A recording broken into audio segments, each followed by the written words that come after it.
പിതാവിന്റെയും പുത്രന്റെയും പരിശുദ്ധാത്മാവിന്റെയും നാമത്തിൽ ആമേൻ. ഈശോ മിശിഹായിക്ക് സ്തുതിയായിരിക്കട്ടെ. നമ്മൾ ഈ ദിവസങ്ങളിൽ, ശനി ഞായർ ദിവസങ്ങളിൽ, വിശുദ്ധ കുർബാനയുടെ മഹത്വത്തെക്കുറിച്ച് പഠിച്ചുകൊണ്ടുവരികയാണ്. വിശുദ്ധ കുർബാന പലർക്കും ബോറിംഗ് ആകുന്നു. വിശുദ്ധ കുർബാനയ്ക്ക് ദിവസവും പോകേണ്ടതിൻ്റെ ആവശ്യം എന്താണ്? വിശുദ്ധ കുർബാനയിൽ നേരത്തെ പോകുന്നില്ല, സമയം കഴിഞ്ഞ് ലേറ്റായിട്ട് ചെല്ലുന്നു, വല്ലപ്പോഴും പോകുന്നു. ഇതിൻ്റെയൊക്കെ കാരണങ്ങൾ നമ്മൾ ആദ്യ ക്ലാസ്സിൽ പഠിച്ചു. പിന്നീട് പഴയ നിയമത്തിലെ പൂർവ്വപിതാക്കന്മാരായ അബ്രഹാം, ഇസഹാക്ക്, യാക്കോബ്,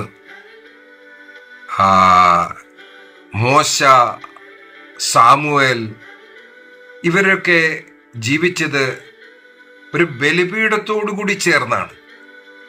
ദൈവത്തിന് നന്ദി സൂചകമായിട്ട് എപ്പോഴും ബലിയർപ്പിച്ചുകൊണ്ടാണ്. ഒരു ബലിയുടെ ജീവിതം നമുക്കിങ്ങനെ കാണുവാൻ സാധിച്ചു.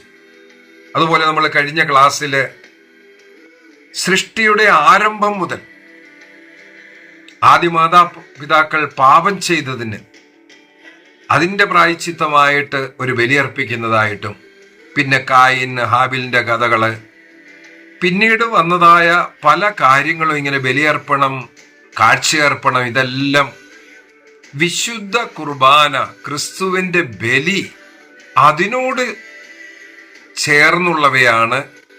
അതിൻ്റെ ഒരു ഛായാചിത്രമായിട്ട് നമുക്കതിനെ കാണുവാൻ സാധിക്കും. ആ വക കാര്യങ്ങളെയെല്ലാം എടുത്തുകൊണ്ട് പഴയ നിയമത്തിൽ ക്രിസ്തുവിൻ്റെ ബലി, വിശുദ്ധ കുർബാന, അതിൻ്റെ ഒരു ടൈപ്പോളജി ആയിട്ട് നാം കണ്ടുവരികയാണ്. ഇന്നത്തെ ക്ലാസ്സിനകത്ത് നമ്മളൊരു പുതിയ കാര്യത്തിലേക്ക്, ബലിയിലേക്ക് കയറുവാൻ പോവുകയാണ്. നമുക്കറിയാം, പഴയ നിയമകാലത്ത് മോശയ്ക്ക് മുമ്പായിട്ട് ആരെല്ലാം, അബ്രഹാം, ഇസഹാക്ക്, യാക്കോബ്, ആരെല്ലാം അർപ്പിച്ചിട്ടുണ്ടോ ബലികൾ, അതെല്ലാം അവരുടെ ഇഷ്ടപ്രകാരം അർപ്പിച്ച ബലികളാണ്. അതിൻ്റെ മുകളിൽ ഒരു നിയമമില്ലായിരുന്നു. എന്നാൽ നമുക്കറിയാം, മോശയിലൂടെ ദൈവം ഈ ബലികൾക്കൊരു നിയമം കൊടുക്കുകയാണ്. മോശയിലൂടെ അവരർപ്പിച്ചിരുന്നതായ ബലികൾക്ക് ഒരു നിയമം കൊടുത്തു. ആ നിയമം എന്തിൻ്റെ പേരിലാണെന്നറിയാമോ? യേശുക്രിസ്തുവിൻ്റെ കാൽവരി ബലിയോട് തുല്യപ്പെട്ടതായിരിക്കണം ആ ബലി. അതിനാല് യേശുക്രിസ്തുവിൻ്റെ കാൽവരി ബലിക്ക് ചേർന്നതായ നിയമങ്ങൾ പഴയ നിയമ ബലിക്ക് കൊടുക്കുന്നതായിട്ട് നമുക്ക് കാണുകയാണ്.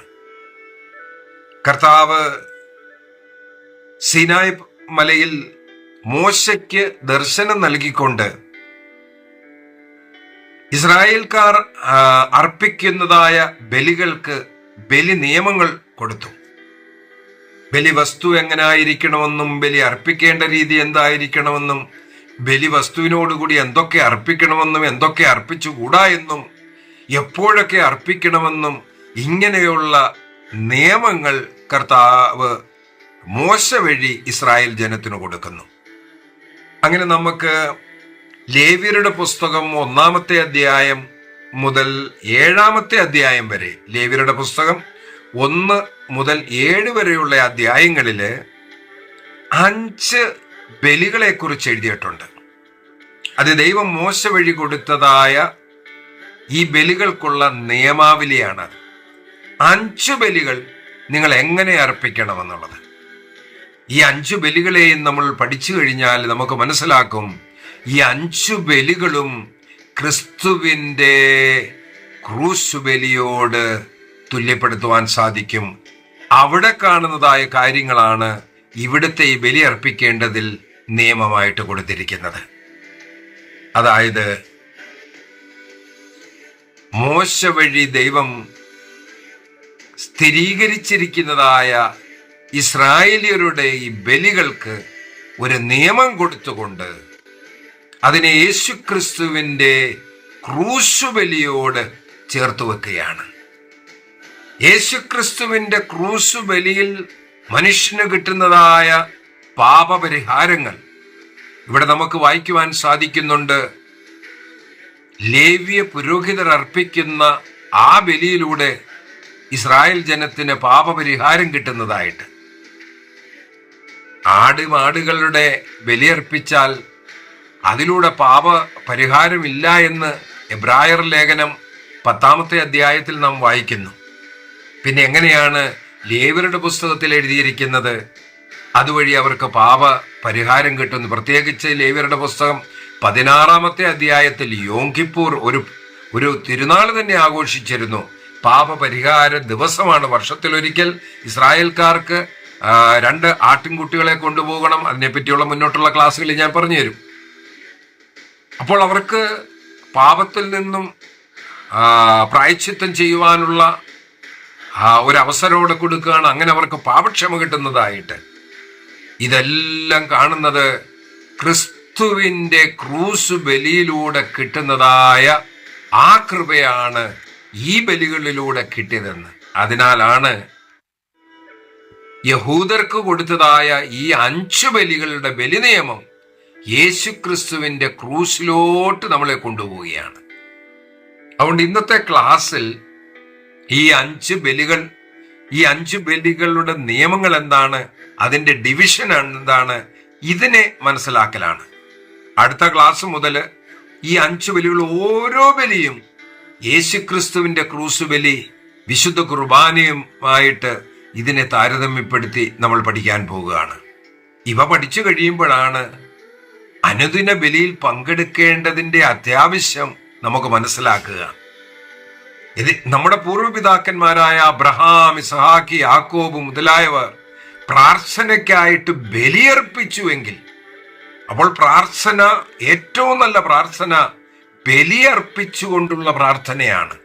ആ പ്രാർത്ഥന ദൈവത്തിന് സുഗന്ധയുക്തമായ ഒരു പ്രാർത്ഥനയായി തീരുകയാണ്. അതുകൊണ്ടാണ് ഈ ബലി നിയമങ്ങൾ പോലും കർത്താവ് ഉണ്ടാക്കി തന്നിരിക്കുന്നത്. അപ്പോൾ അനുദിന കുർബാനയിൽ പങ്കെടുക്കേണ്ടതിന്റെ ആവശ്യങ്ങൾ. ഇന്നത്തെ ഈ 5 ബലികളെ നമ്മൾ തിരിക്കുകയാണെങ്കിൽ 2 തിരിക്കുവാൻ സാധിക്കും. 5 ബലികളെ 2 തിരിക്കുവാൻ സാധിക്കും. ഒന്നാമത്തെ ഭാഗമെന്ന് പറഞ്ഞാൽ സ്വന്തം ആഗ്രഹത്താൽ, സ്വന്തം ഇഷ്ടത്താൽ ദൈവത്തിന് നന്ദി പറയുവാനായിട്ട്, ദൈവം ചെയ്തു തന്നിട്ടുള്ള കൃപകൾക്ക് നന്ദി അർപ്പിച്ചുകൊണ്ട് അവിടുത്തെ സ്തുതിപ്പാനായിട്ട്, അവിടുത്തെ ആരാധിപ്പാനായിട്ട്, അഥവാ നമുക്ക് എന്തെങ്കിലും നമുക്ക് എന്തെങ്കിലും ആഗ്രഹമുണ്ട്, നമ്മുടെ ജീവിതത്തിൽ എന്തെങ്കിലും ആവശ്യമുണ്ട്, അതിനുവേണ്ടി നമ്മുടെ സ്വന്തം ഇഷ്ടത്തിൽ, നമ്മുടെ സ്വന്തം ആഗ്രഹത്താൽ നമ്മൾ അർപ്പിക്കുന്ന ബലി, അതിനൊരു ദൈവം പറഞ്ഞിട്ടല്ല, അഥവാ ദൈവത്തിന്റെ ഇഷ്ടപ്രകാരം നമ്മൾ അർപ്പിക്കുകയല്ല, ദൈവം പറഞ്ഞ നിയമപ്രകാരം നമ്മൾ അർപ്പിക്കുകയല്ല, പിന്നെയോ നമ്മൾ വോളണ്ടിയറിലായിട്ട് നമ്മുടെ ഇഷ്ടത്തിനനുസരിച്ച് ദൈവത്തിന് നന്ദി പറയുവാനായിട്ട് നമ്മൾ അർപ്പിക്കുന്നു. അപ്പോൾ ആദ്യത്തെ വിഭാഗത്തിലുള്ളത് വോളണ്ടറി ആയിട്ട് ദൈവത്തിന് അർപ്പിക്കുന്ന ബലികൾ. അവ 3 ബലികളാണ്. ഒന്നാമത്തെ ബലി ലേവ്യരുടെ പുസ്തകം 1-ാമത്തെ അധ്യായം 1 മുതലുള്ള വാക്യങ്ങളിൽ നമുക്ക് വായിക്കാൻ സാധിക്കുന്ന ഈ ഹോമബലി, ഇത് ഒരു വ്യക്തി സ്വന്തം ആഗ്രഹത്താൽ, സ്വന്തം ഇഷ്ടത്താൽ ദൈവത്തിന് നന്ദി പറയുവാൻ, ദൈവം ചെയ്ത കൃപകൾക്ക് നന്ദി പറഞ്ഞുകൊണ്ട് ദൈവത്തെ ആരാധിപ്പാനായിട്ട്, ദൈവത്തോട് അടുത്ത് ജീവിപ്പാനായിട്ട്, തൻ്റെ ഹൃദയത്തിലുള്ള ദൈവിക സ്നേഹത്തിൽ നിറഞ്ഞ് അർപ്പിക്കുന്ന ഒരു ബലിയാണ് ഈ ഹോമബലി എന്ന് പറയുന്നത്. ഹോമബലി അർപ്പിക്കുമ്പോൾ അതിനോട് ചേർത്ത് അർപ്പിക്കുന്ന അടുത്തൊരു ബലിയാണ് ധാന്യയാഗം, ധാന്യ ബലി. ദൈവം തന്ന കൃപകൾക്ക്, നമ്മുടെ കൃഷി നല്ലതായിട്ട് തന്നു, അപ്പോൾ വിളവെടുക്കുന്ന ഉടനെ ദൈവത്തിന് നന്ദി പറഞ്ഞുകൊണ്ട് അർപ്പിക്കാനായിട്ടാണ് ഈ ധാന്യബലി സത്യത്തിൽ ആദ്യം ഉപയോഗിച്ചിരിക്കുന്നത്. അപ്പോൾ ഹോമയാഗത്തോടുകൂടെ ചേർത്തുകൊണ്ട് ഈ ധാന്യയാഗവും അർപ്പിക്കുന്നതായിട്ട്. മൂന്നാമത്തെ അധ്യായത്തിൽ എഴുതിയിരിക്കുന്ന സമാധാന ബലി. 1-ാം അധ്യായത്തിൽ ഹോമയാഗം, 2-ാമത്തെ അധ്യായത്തിൽ ധാന്യയാഗം, 3-ാമത്തെ അധ്യായത്തിൽ കൊടുത്തിരിക്കുന്നതായ സമാധാന ബലി ഈ 3 ബലികൾ മനുഷ്യൻ സ്വന്തം ഇഷ്ടത്താൽ, സ്വന്തം ആഗ്രഹത്തിന്മേൽ, ദൈവം പറഞ്ഞിട്ടല്ല, ദൈവത്തിന് നന്ദി അർപ്പിക്കാൻ, ദൈവത്തോടു കൂടി ചേർന്ന് ജീവിക്കുവാൻ, ദൈവത്തിന് കൃതജ്ഞത അർപ്പിക്കുവാൻ, ദൈവത്തെ ആരാധിക്കുവാനായിട്ട് മനുഷ്യൻ ദൈവത്തിനായിട്ട് അർപ്പിച്ച ബലികളാണത്. ഇതിനെ വാളണ്ടറി ഓഫറിംഗ് എന്നാണ് പറയുന്നത്. നമ്മുടെ സ്വന്തം ഇഷ്ടത്തിൽ അർപ്പിക്കുന്ന ബലികൾ.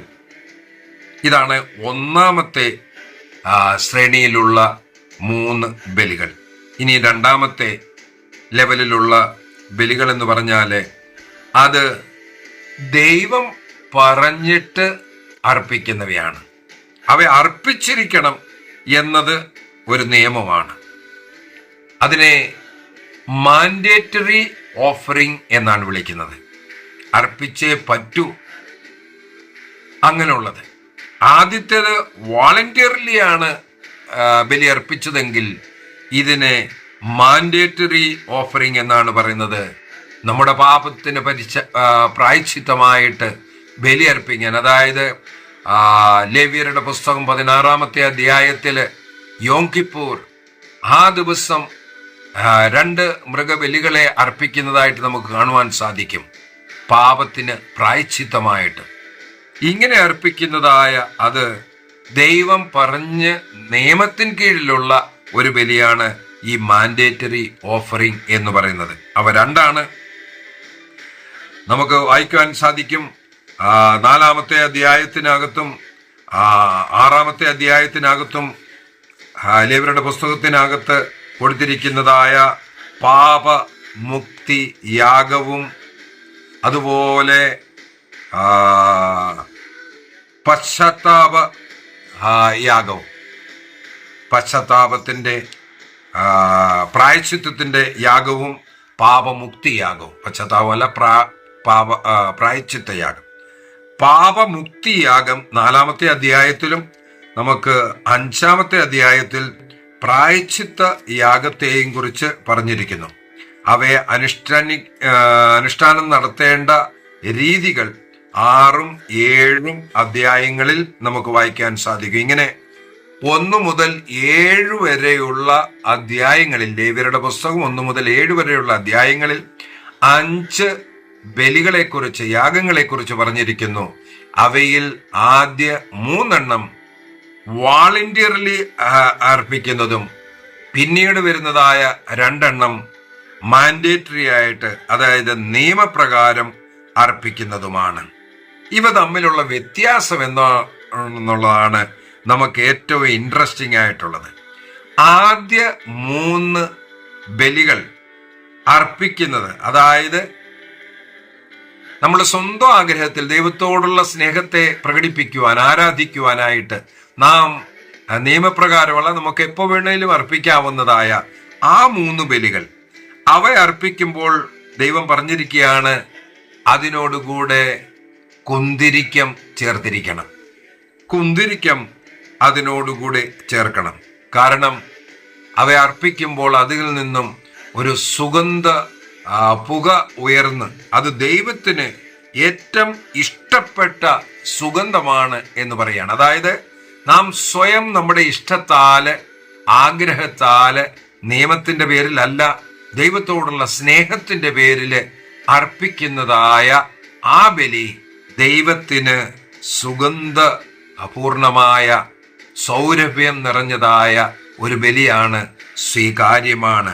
ദൈവം അത് ആഗ്രഹിക്കുകയാണ്. കാരണം, ഒന്നാമത്തെ കാരണം അത് നിയമത്തിന്റെ മേലിലല്ല, പിന്നെ ഒരു മനുഷ്യൻ സ്വന്തം സ്നേഹത്താൽ, സ്വന്തം ആഗ്രഹത്താൽ ആണ് അതിനെ അർപ്പിക്കുന്നത്.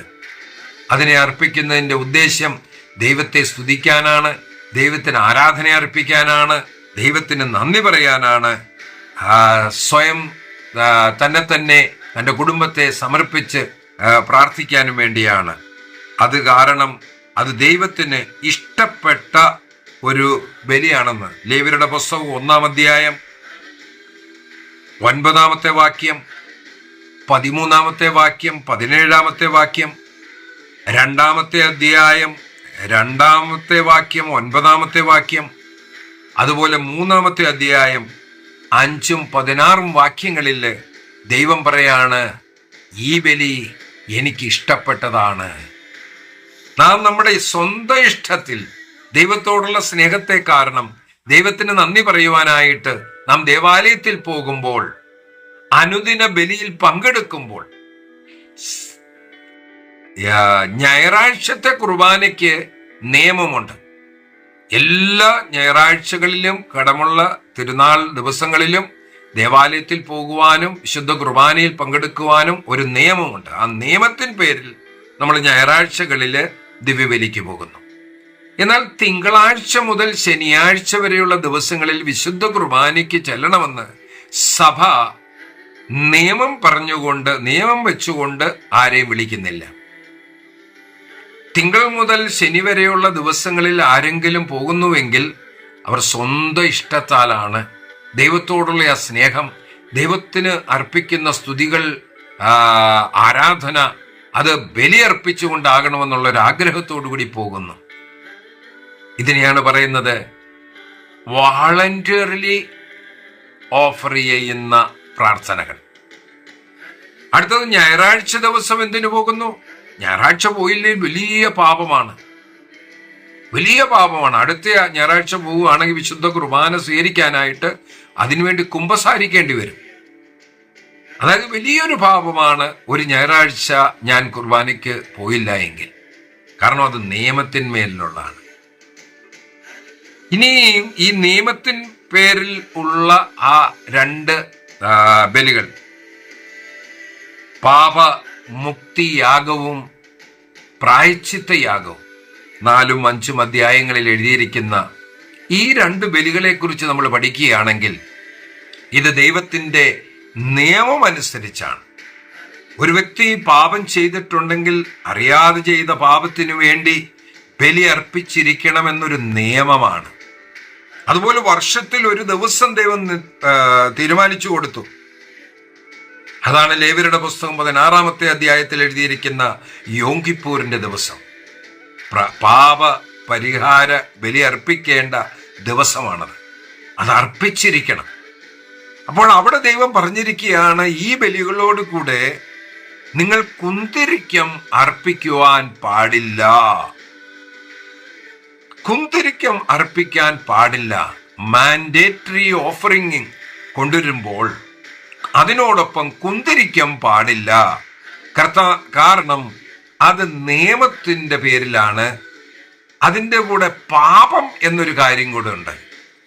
അത് ദൈവം ഇഷ്ടപ്പെടാത്ത ഒരു കാര്യമാണ്. ബലി അർപ്പിക്കണമെന്നുള്ളത് നിയമമാണ്. പക്ഷെ അതിൻ്റെ കൂടെ കുന്തിരിക്കം അർപ്പിക്കരുത്. അത് ദൈവത്തിന് ഇഷ്ടമില്ലാത്ത ഒരു ബലിയോടാണ്. ദൈവം പറഞ്ഞിട്ടാണ് അർപ്പിക്കുന്നത്. കാരണം അത് നിയമത്തിൻ പേരിലായതിനാൽ ദൈവത്തിനു വേണ്ടി അത് സുഗന്ധയുക്തമായ ഒരു ബലിയല്ല. ഈ രണ്ട് ബലികൾ, 5 ബലികളെ രണ്ടായിട്ട് തിരിക്കുമ്പോൾ ആദ്യത്തേത് നമ്മൾ വാളണ്ടിയർലി ആയിട്ട് കൊടുക്കുന്നത് ദൈവത്തിന് ഏറ്റവും ഇഷ്ടപ്പെട്ട സുരഭില ബലിയായിട്ട് അതിനെ കർത്താവ് സ്വീകരിക്കുകയാണ്. രണ്ടാമത്തെ ഗണത്തിലുള്ള പാപമുക്തി യാഗവും പ്രായശ്ചിത്ത യാഗവും അത് പാപത്തോടു കൂടെ ചേർന്നിരിക്കുന്ന ബലികളായതിനാൽ, നിയമത്തിൻ പ്രകാരം അർപ്പിക്കുന്ന ബലിയായതിനാൽ അതിനോടുകൂടെ കുന്തിരിക്കം ഇടരുത് എന്നൊരു നിയമം കൊടുത്തിരിക്കുന്നു. കർത്താവിന് അതിൻ്റെ സുഗന്ധം ഇഷ്ടമല്ല, പാപത്തിന്റെ സുഗന്ധം. നിയമപ്രകാരം നമ്മൾ ഞായറാഴ്ച മാത്രം പോകുന്നവരാണെങ്കിൽ നിയമം പൂർത്തിയാക്കാനായിട്ട് എപ്പോഴെങ്കിലും പോയി അതാണ് ബോറിംഗ് ഉള്ളത്. അതേസമയം ഒരാള് ഹൃദയത്തിന്റെ ഇഷ്ടപ്രകാരം ദൈവത്തോടുള്ള സ്നേഹത്തെ പ്രതി സ്വയം പ്രേരിതരായിട്ട് പോവുകയാണ്. അവരാണ് തിങ്കളാഴ്ച മുതൽ ശനിയാഴ്ച വരെ ദിവസങ്ങളിൽ പോകുന്നത്. ബൈബിളിൽ എഴുതിയിരിക്കുകയാണ്, അങ്ങനെ അർപ്പിക്കുന്ന ബലി ദൈവത്തിന് ഇഷ്ടപ്പെട്ട ബലിയാണ്. ദൈവത്തിന് ഇഷ്ടപ്പെട്ട ബലിയാണ് നാം വോളണ്ടിയറിലായിട്ട് നമ്മൾ സ്വയം അർപ്പിക്കുന്നതായ ബലി. അങ്ങനെയുള്ള ബലി അർപ്പിക്കുവാൻ നമുക്ക് തീരുമാനിക്കണം. നമ്മൾ ഇനി നാളെ മുതലുള്ള ദിവസങ്ങളിൽ ഇങ്ങനെയുള്ള 5 ബലികളെ കുറിച്ച് പഠിക്കുവാൻ പോവുകയാണ്. ഏറ്റവും ആദ്യം ദൈവത്തിന് അർപ്പിക്കുന്ന ബലി ഹോമയാഗമാണ്. ഹോമയാഗം എങ്ങനെ അർപ്പിക്കണം, എവിടെ അർപ്പിക്കണം, അതിനുള്ള നിയമങ്ങൾ ഉണ്ടാക്കി തരുന്നു. ആ നിയമപ്രകാരം ഹോമയാഗം, അതിൻ്റെ പേര് തന്നെ, പൂർണ്ണമായിട്ട് കത്തിച്ചു കളയുന്നത്. അപ്പോഴാണ് അതിനോടൊപ്പം ഒരു നിയമം ഉണ്ടാക്കിയിരിക്കുന്നത്. എപ്പോഴൊക്കെ ഹോമയാഗമുണ്ടോ അതിനോടുകൂടെ ധാന്യയാഗമുണ്ടായിരിക്കണം. കർത്താവിൻ്റെ ക്രൂശ് ബലിക്ക് മുമ്പിലായിട്ട് കർത്താവ് പെസഹ ഭക്ഷിക്കാനായിട്ട് പോകുന്നു.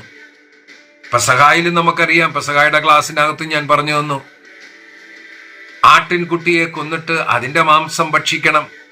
അതുപോലെ പുളിപ്പില്ലാത്ത അപ്പം, റൊട്ടിയും ഭക്ഷിക്കണം. അപ്പോൾ കർത്താവിൻ്റെ ക്രൂശ് ബലിക്ക് മുമ്പായിട്ട് കർത്താവ് ആ അപ്പത്തിൻ്റെ ആ ഭാഗമാണ് ലാസ്റ്റ് സപ്പറിലൂടെ നടത്തി തരുന്നത്. മോശ വഴി ലേവ്യർക്ക് കൊടുത്തതായ 5 ബലികളുടെ നിയമത്തിൽ നമുക്കത് കാണുവാൻ സാധിക്കും. എപ്പോഴെല്ലാം നീ വാളണ്ടിയറിലായിട്ട് ഹോമബലി അർപ്പിക്കുന്നുണ്ടോ അതിനോടുകൂടെ നീ ധാന്യബലിയും അർപ്പിച്ചിരിക്കണമെന്ന്. ഹോമബലിയിൽ ആട്ടുംകുട്ടിയെയാണ് അറക്കുന്നതെങ്കിൽ ധാന്യബലിയിൽ നീ അപ്പമായിട്ട് വരുന്നു, പുളിപ്പില്ലാത്ത അപ്പവുമായിട്ട് വരുന്നു. അതിൻ്റെ കൂടെ എന്തൊക്കെ വേണം, എങ്ങനെയാണ് അർപ്പിക്കേണ്ടതെന്നൊക്കെ ഓരോ ക്ലാസ്സുകൾ നമ്മൾ എടുക്കുമ്പോൾ അതിനകത്ത് നമ്മൾ പഠിക്കാൻ പോവുകയാണ്. ഇനി അടുത്തത് കാണുന്നത്, എപ്പോഴെല്ലാം ധാന്യബലി നീ അപ്പം നീ അർപ്പിക്കുന്നുണ്ടോ അതിൻ്റെ കൂടെ അർത്ഥ അർപ്പിക്കണം എന്ന്. അർത്ഥ പാനീയബലി അതിൻ്റെ കൂടെ ഉണ്ടായിരിക്കണമെന്ന്. സംഖ്യാപുസ്തകം 15-ാമത്തെ അധ്യായം 5-ാമത്തെ വാക്യത്തിലാണ് നമ്മളിത് വായിക്കുന്നത്. എപ്പോഴെല്ലാം ധാന്യബലി അർപ്പിക്കുന്നു അതിനോട് കൂടെ അർത്ഥ അർപ്പിക്കണം എന്നുള്ളത്. പാനീയബലി, അതായത് വീഞ്ഞ് അതിനോടുകൂടി അർപ്പിക്കണം. ഒരു ആട്ടിൻകുട്ടിയോടുകൂടെ എത്ര വീഞ്ഞ് അർപ്പിക്കണം, ഒരു പശുവിനോടുകൂടി എത്ര വീഞ്ഞ് അർപ്പിക്കണം, അതിനൊരു നിയമമുണ്ട്. അത് ആ ബലി വസ്തുവിലേക്ക് ഒഴിക്കുന്നതായിട്ട്, അത് കുടിക്കാനുള്ളത് അതിൽ ഒഴിക്കുന്നതായിട്ടാണ് നമ്മൾ കാണുന്നത്. അതിൻ്റെ എല്ലാ അർത്ഥം ഞാൻ ആ ക്ലാസ്സുകളിൽ പറഞ്ഞു തരുന്നതായിരിക്കും. അപ്പോൾ ധാന്യബലി അർപ്പിക്കുമ്പോൾ പാനീയബലി ഉണ്ടായിരിക്കണം, അതായത് അപ്പവും വീഞ്ഞും അതിലുണ്ടായിരിക്കണം. ഹോമബലി, ആടിനെ അർപ്പിച്ച് ഹോമബലി നടത്തുമ്പോൾ ആ ഹോമബലിയോടുകൂടെ ധാന്യബലി ഉണ്ടായിരിക്കണം, ആ ധാന്യബലിയോടുകൂടെ പാനീയബലി ഉണ്ടായിരിക്കണം. അതായത് കാൽവരി ക്രൂശിലിന് കർത്താവ് തന്നെ അർപ്പിക്കുമ്പോൾ അതിനു മുമ്പായിട്ട് അപ്പവും വീഞ്ഞുമായിട്ട് വന്ന് വിശുദ്ധ കുർബാന സ്ഥാപിക്കുന്നതും ആ വിശുദ്ധ കുർബാന എന്നും കൊണ്ടാടണമെന്ന് പറഞ്ഞ് കൽപ്പിക്കുന്നതിലേക്കുമാണ് ഈ മോശയുടെ കാലത്ത് ഈ കൊടുത്തതായ ഈ നിയമങ്ങൾ നമ്മളെ കൊണ്ട് ചെല്ലുന്നത്. നമ്മൾ ഇവയുടെ ഡീപ്പായിട്ടുള്ള പഠനങ്ങൾ അടുത്ത ക്ലാസ് തൊട്ട് നമുക്ക് പഠിക്കാൻ സാധിക്കും. എല്ലാവരോടും ഞാൻ ആഗ്രഹിക്കുകയാണ്, ഈ ക്ലാസ്സുകൾ നമ്മൾ ശരിയായിട്ട് ബൈബിളിലൂടെ തുറന്ന ഭാഗങ്ങളൊക്കെ ഒന്ന് വായിച്ച് മനസ്സിലാക്കുകയാണെങ്കിൽ വിശുദ്ധ ബലി ദിവസവും അർപ്പിക്കേണ്ടതും വിശുദ്ധ ബലി ദിവസവും അർപ്പിച്ചാൽ ഉണ്ടാകുന്നതായ ഗുണങ്ങൾ നമ്മൾ വീട്ടിൽ ഇരുന്നൊന്ന് പ്രാർത്ഥിച്ചാൽ പോരായോ, ഒന്ന് പാടി സ്തുതിച്ചാൽ പോരായോ, ബൈബിളിലെ കുറേ വചനങ്ങളൊന്ന് മനപ്പാഠമാക്കി 4 പേരെടുത്ത് പറഞ്ഞു കൊടുത്താൽ മതിയല്ലോ എന്നൊക്കെ ചോദിക്കുന്ന ചിലരൊക്കെ ഉണ്ട്. എവിടെ ഇരുന്ന് പ്രാർത്ഥിച്ചാലും മതി, ദേവാലയത്തിൽ പോകേണ്ടതിൻ്റെ ആവശ്യമില്ല, വിശുദ്ധ കുർബാന അർപ്പിക്കേണ്ടതിൻ്റെ ആവശ്യമില്ല, ഇങ്ങനെയൊക്കെ പലരും പഠിപ്പിക്കുന്നതായിട്ട് നമുക്ക് കാണുവാൻ സാധിക്കും. എന്നാൽ ഈ വിശുദ്ധ ബലിയുടെ ശരിയായ അർത്ഥം മനസ്സിലാക്കി കഴിയുമ്പോൾ, പഴയ നിയമം മുതൽ ഈ വിശുദ്ധ കുർബാനയിലേക്ക് കൊണ്ടുപോകുന്നതായ ദൈവത്തിൻ്റെ ആ കരങ്ങളെ കണ്ടു കഴിയുമ്പോൾ ഈ വിശുദ്ധ ബലിയുടെ വിലയാണ് നമ്മൾ മനസ്സിലാക്കുന്നത്. അതുകൊണ്ട് ഈ ക്ലാസ്സുകൾ നിങ്ങൾ കേൾക്കുകയും അതോടൊപ്പം വിശുദ്ധ ബൈബിൾ വായിച്ച് പഠിക്കുകയും കൂടെ ചെയ്യുക. ഈ ക്ലാസ്സുകളെ മറ്റുള്ളവർക്കും ഇട്ടുകൊടുക്കുക. അവരും ഇതിൽ വിശ്വസിച്ച് അവർക്കും കൂടുതൽ വിശുദ്ധ കുർബാനയിലുള്ള ഭക്തി വർദ്ധിക്കുവാനായിട്ട് ഇടവരുത്തട്ടെ. നമ്മൾ ഓരോ ബലികളും അർപ്പിക്കുന്ന ഉടനെ ഇനിയുള്ള ബലികൾ 5 ബലികൾ അവ വിശുദ്ധ കുർബാനയുമായിട്ടും യേശുവിൻ്റെ കാൽവരി ക്രൂശുമായിട്ടും എന്താണ് ബന്ധം, ഇതെല്ലാം നമ്മൾ പഠിച്ചുകൊണ്ടിരിക്കുകയാണ്. അപ്പോഴാണ് നമുക്ക് മനസ്സിലാകുന്നത് വിശുദ്ധ കുർബാന ദിവസവും അർപ്പിച്ച് പ്രാർത്ഥിക്കേണ്ടതിൻ്റെ ആവശ്യത്തെക്കുറിച്ച്. ക്രിസ്തുവിനെ സ്വീകരിക്കേണ്ടതിൻ്റെ ആവശ്യത്തെക്കുറിച്ച്. നമുക്ക് നമ്മുടെ കണ്ണുകളെ അടയ്ക്കാം, ദൈവത്തിന് നന്ദി പറയാം. ഈ ദിവസങ്ങളിൽ വിശുദ്ധ കുർബാനയുടെ മഹത്വത്തെപ്പറ്റി പഠിക്കുവാൻ നമുക്ക് കിട്ടിയ അവസരത്തിന് വേണ്ടി നന്ദി പറയാം. ഓരോ ബലിയെക്കുറിച്ചും ശരിയായിട്ട് പഠിച്ച് വിശുദ്ധ കുർബാനയിൽ നമ്മുടെ വിശ്വാസത്തെ വർദ്ധിപ്പിക്കുവാനായിട്ട് ദൈവം നമ്മളെ ഇടവരുത്തട്ടെ. പിതാവിൻ്റെയും പുത്രൻ്റെയും പരിശുദ്ധാത്മാവിൻ്റെയും നാമത്തിൽ ആമേൻ. ഈശോ മിശിഹായ്ക്ക് സ്തുതിയായിരിക്കട്ടെ.